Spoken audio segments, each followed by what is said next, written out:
To understand now, you have to understand the past. You have Nimrod, who is a leader of the people of Babel, and he actually fell in love with a woman named Semiramis. Pagan history teaches that Semiramis was an arch-occultist, and she was a very seductive person, and so Nimrod fell for her and ended up marrying her. The problem was that she was a harlot woman, and so what he did is he married her, made her the queen, declared her the Holy Virgin. Now, at this point is where most historians disagree, and the timeline of all this is really fuzzy, is that it contradicts. And the reason it contradicts is because the source of it. And so what I'm going to give you is what generally most people believe about what happened. Basically, what a lot of people believe is that Nimrod died, and Semiramis has to come up with some plan to keep control of the kingdom. And so what she says is, I am now with child immaculately of the reincarnation of Nimrod. And she has a child, and that child's name is Tammuz. And she actually had him on December 25th. And so now you have basically the pagan trinity. You have Nimrod and Semiramis and Tammuz. And Nimrod was declared to be the god of the sun. Semiramis was declared to be goddess of the moon. And Tammuz was declared to be the son of the stars. As this religion evolved over time, the emphasis was not placed on Nimrod, it was not placed on Tammuz. The emphasis was placed on Semiramis, the woman. And what Semiramis was declared to be and Tammuz was declared to be, and she was declared to be the queen of heaven.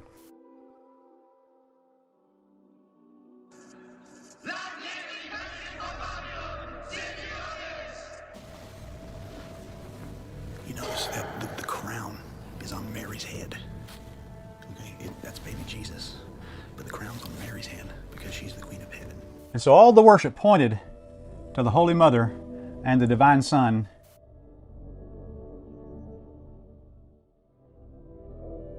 And she was given all the attention. At the Tower of Babel, God came down and confounded the languages of the world, and the religion of the mysteries of Babylon had already been established. They were practicing this, they were worshiping in this way, and God confounded the languages, which means that they had to all spread across the world. And so what happened is they took the religion and spread it all across the world, and it went with them. That's why you have pyramids in Egypt.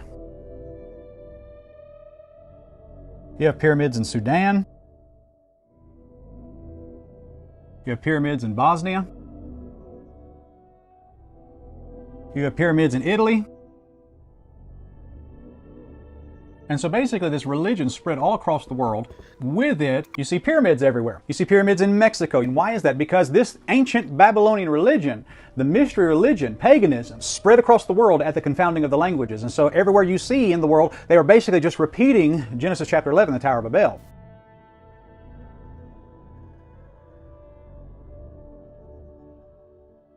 Now, when the Lord confounded the languages at the Tower of Babel, there in Genesis 11, all these people spread across the world, and they took that religion with them. You can see the evidence in the pyramid, but also they took the religion of the Holy Mother and the Divine Son. They took that with them too. And so as you study world history, you can see this religion popping up. Many people don't know this, but Buddha was actually born of a virgin. Her name was Maya. You go into India and stuff, you see that Isi and Iswari, and then you see Devaki, the mother of Krishna. And over in Asia, you have Xingmu, the mother of the West. And then even in the Roman world, Sybil, and she had a son named Attis. Now, people don't realize this about Islam, but if you look at the logo of Islam, it's a moon and a star. Where do you think they got that? The moon is a picture of Semiramis, and the star is a picture of Tammuz. So you have the mother and the son in the same logo. It's on their flag. And most people don't even see this, but it's everywhere. And if you look at the Egyptian Ankh, it's a cross with a circle on it. That's the same symbol for a female today.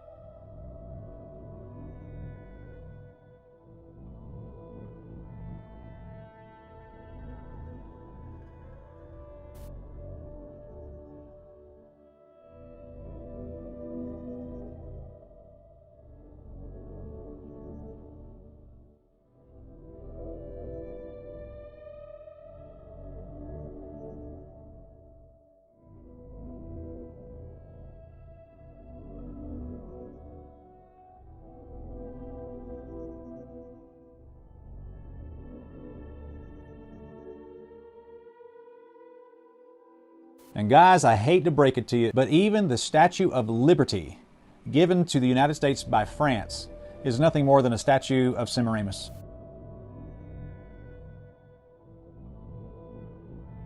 Doing a layover in Paris on my way back from Kenya, this next trip that I'm doing in April. There's a group of Christians there that have contacted me and said, we want to show you a few things when you come here. We're going to show you Notre Dame, and I'm going to show you that was a temple to Isis. It was. And they actually just said, okay, now it's not Isis, it's Mary.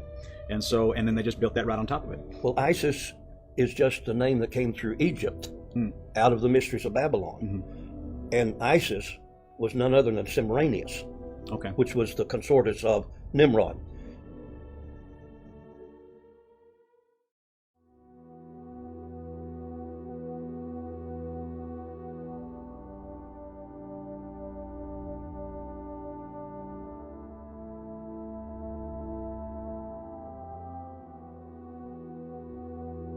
So in chapter 11, you find that the world's dispersed and everybody across the world is practicing this pagan Babylonian mysteries of Babylon religion. And in the midst of that, God calls a man named Abram to be his man and gives him a covenant. And so at this point, you basically have two religions in the world. You have Abraham's religion and then you have paganism. And Abraham's religion ended up becoming what we call today Bible-believing Christianity. And paganism ended up being many things. It was the gods of Egypt, and one of the names that the pagan Babylonian religion took was Baal worship. And this dichotomy between Abraham's God and Baal is prevalent throughout all of the Bible. You have Abraham, Isaac, and Jacob, and then the descendants of Jacob go down into Egypt, and they end up being slaves for the Egyptian gods, which were the gods of Baal. And God raises up Moses and calls his people out of Egypt, out of paganism, and that's what God has always done. God is always leading his people out of paganism. And as he leads them out of Egypt, he tells them to go encamp by a place called Baal Zephon. And so Baal Zephon was a location that the pagan people of that day had dedicated in honor of Baal, thanking him for protection in the sea. And so the Lord told his people, go to Baal Zephon, and I'm going to show you who the real protector of the sea is. And it was at that location that the God of Abraham parted the Red Sea and actually drowned the people who were responsible for building Baal Zephon in the sea that day. Now, as I said before, this mystery religion takes on many different names, but it's still the same stuff. Leviticus 18:21 says, and thou shalt not let any of thy seed pass through the fire to Molech. Chapter 4, verse 19, unless thou lift up thine eyes unto heaven, and when thou seest the sun, the moon, and the stars, that's Nimrod, Semiramis, and Tammuz. Even all the hosts of heaven should thou be driven to worship them. And Israel abode in Shittim, and the people began to commit whoredom with the daughters of Moab.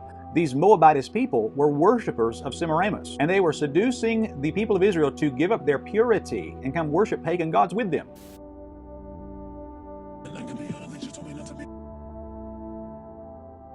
In Joshua 24:15 it says, and if it seem evil unto you to serve the Lord, choose you this day whom you will serve, whether the gods which your fathers served that were on the other side of the flood, or the gods of the Amorites. Well, who do you think the God of the Amorites and the gods on the other side of the flood were? Well, that was the mystery Babylon religion that started with Nimrod, Semiramis, and Tammuz. You see in the book of Isaiah where they made the brick altars, and those were altars unto Baal. Now, one of the classic examples of this religion in the Old Testament is found in the vision of Ezekiel in Ezekiel chapter number 8. Ezekiel is taken up to a temple in heaven, and he sees Nimrod, Tammuz, and Semiramis being worshipped in the temple of God, and brought me to the visions of God at Jerusalem, to the door to inner gate that looketh toward the north, where was the seat of the image of jealousy which provoketh to jealousy. That's Semiramis. In verse 14 he says, then brought me to the door of the gate of the Lord's house which was toward the north, and behold, there sat women weeping for Tammuz. This was paganism.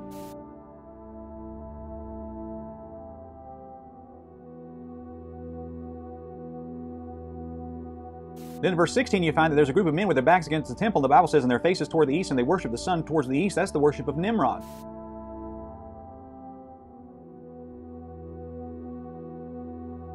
So you have the unholy trinity in Ezekiel chapter 8. You have Semiramis, you have Tammuz, and you have Nimrod. This pagan religion seducing the people of God to come worship them. The people of God end up being seduced by Ashtoreth, which was the Canaanite version, the Canaanite name of Semiramis. And Jeremiah really had to deal with these people when he talked about the queen of heaven in Jeremiah chapter 7 verse 18. The children gather wood and the fathers kindle the fire, and the women knead their dough to make cakes to the queen of heaven. Who do you think that was? That was the worship of the pagan goddess Semiramis. You're burning incense to the queen of heaven, and then he also says you're burning incense to the queen of heaven in verse number 18.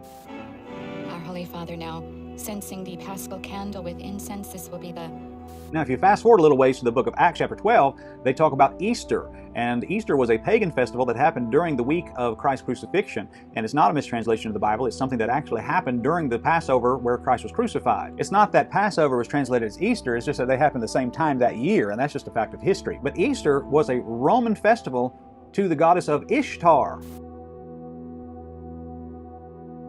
Near, God sent his angel Gabriel to Nazareth to speak with a young girl, Mary.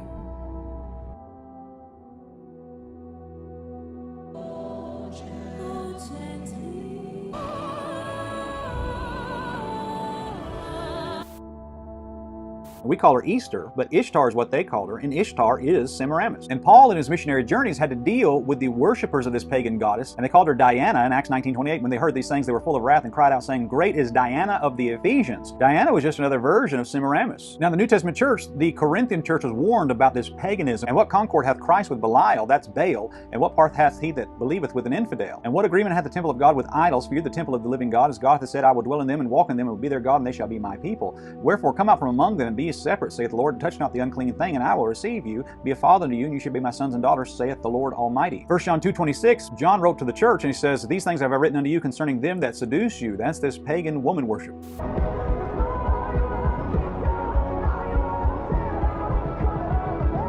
Revelation chapter 17 verse 4, you find that there is a woman arrayed in purple and scarlet color, decked with gold and precious stones, and upon her forehead was a name written, Mystery Babylon the Great, the mother of harlots.